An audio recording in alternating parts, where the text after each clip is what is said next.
پچھلے سال جو میں نے ڈریم میں دیکھا تھا کہ جب چھوٹی جنگیں شروع ہو جائیں اور وہ بھری جنگوں میں کنورٹ ہو جائیں تو وہ پھر یعنی ورلڈ وار 3 کی طرف جاتی ہے بات. اور جو ڈریمز میں آیا تھا وہ یہی ہے کہ جو اسرائیل ہے نا، سب سے پہلے تو وہ فلسطین کے ایریے میں کاروائیاں کرتا ہے اور فلسطین کے ایریے میں ایک اہم جگہ پہ وہ ایک عمارت بنانا شروع کر دیتا ہے. تو جب وہ عمارت بنانا شروع کرتا ہے تو مسلمان صرف احتجاج ہی کر سکتے ہیں، اس کے علاوہ وہ کچھ بھی نہیں کر سکتے. پوری دنیا میں احتجاج ہوتا ہے لیکن وہ کچھ نہیں کر پاتے. اب واللہ عالم، ہو سکتا ہے کہ یہ مسجد اقصیٰ کی جگہ پہ وہ کچھ کوئی ایسی بلڈنگ بنائے جس کی وجہ سے وہ پوری دنیا کے مسلمان احتجاج کرتے ہیں لیکن کر کچھ نہیں پاتے. اور وہ جب بلڈنگ بن جاتی ہے تو اس کے بعد میں دیکھتا ہوں کہ اس کی بیس میں ایک دھماکہ ہوتا ہے، اور وہ دھماکہ ایسا ہوتا ہے کہ اس سے کے نتیجے میں نا ایک ڈسٹ اسٹارم اٹھتا ہے جو ایسے چاروں طرف پھیلتا ہے، اور وہ اتنا شدید طوفان ہوتا ہے کہ اس میں آپ کہہ لیں کہ عرب کنٹریز کی جو بڑی بڑی عمارتیں ہیں نا وہ تباہ ہوتی ہیں. اس میں بہت سارے ملک اس میں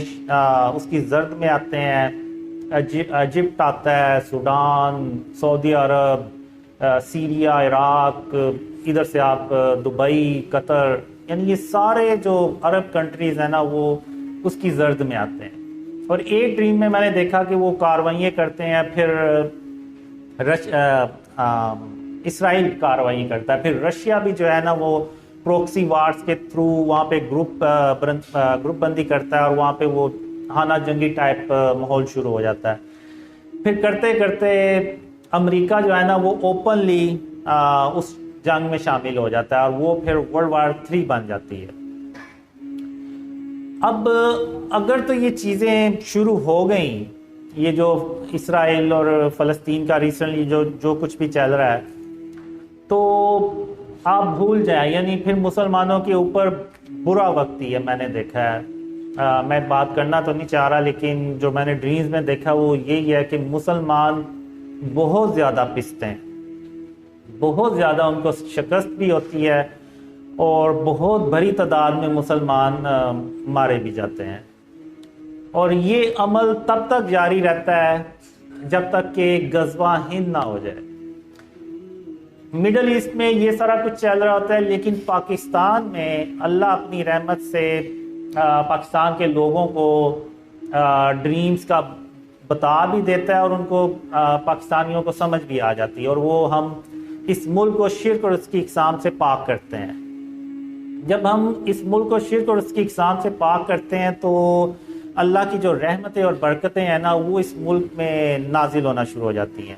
اور ملک تیزی سے ترقی کرتا ہے. اور اس میں نے دیکھا ہے کہ اللہ پاکستان کو 3000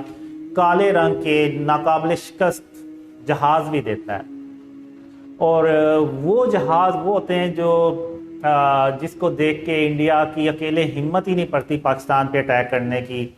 اور پاکستان اللہ کی مدد سے کشمیر بھی آزاد کرتا ہے. تو اب دوسری طرف مڈل ایسٹ میں جب وہ سب کچھ تباہ کر دیتے ہیں اور ادھر سے پاکستان ترقی کر رہا ہوتا ہے، تو آپ کو پتہ ہے کافی لوگوں سے تو یہ کبھی بھی ہضم نہیں ہوگا پاکستان ترقی کرے گا، اور خاص طور پہ انڈیا سے تو کبھی نہیں ہوتا. انڈیا جنگ کرنے کی کوشش کرتا ہے لیکن کالے رنگ کے جنگی جہازوں کی وجہ سے وہ کچھ کر نہیں پاتا. تو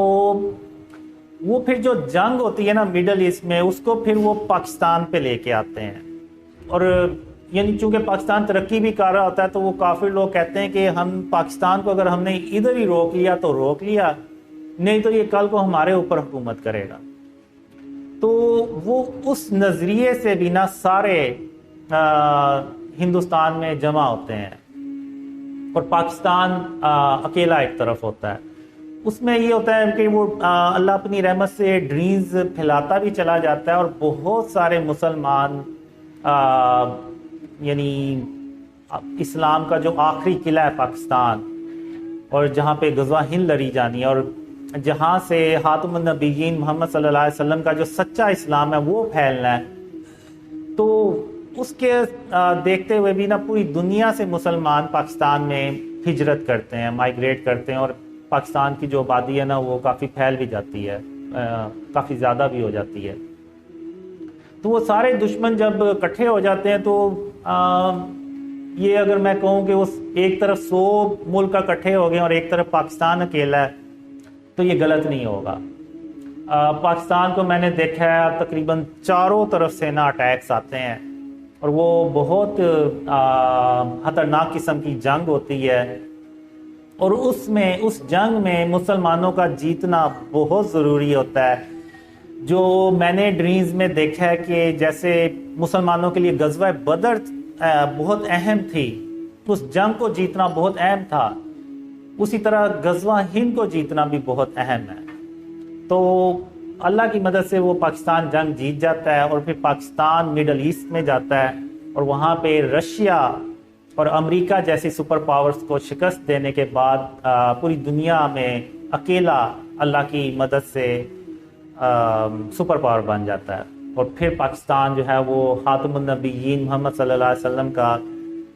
جب سچا اسلام پوری دنیا میں پھیلاتے ہیں تو وہ پوری دنیا امن سے بھر جاتی ہے، اور وہ امن جو ہے وہ تقریباً 7-8 سال چلتا ہے، اور پھر اس کے بعد قیامت کی بڑی نشانیاں، یعنی دجال آتا ہے، پھر اس کے بعد یاجوج ماجوج نکلتے ہیں، اور پھر عیسیٰ علیہ السلام وہ بھی تشریف لاتے ہیں واپس۔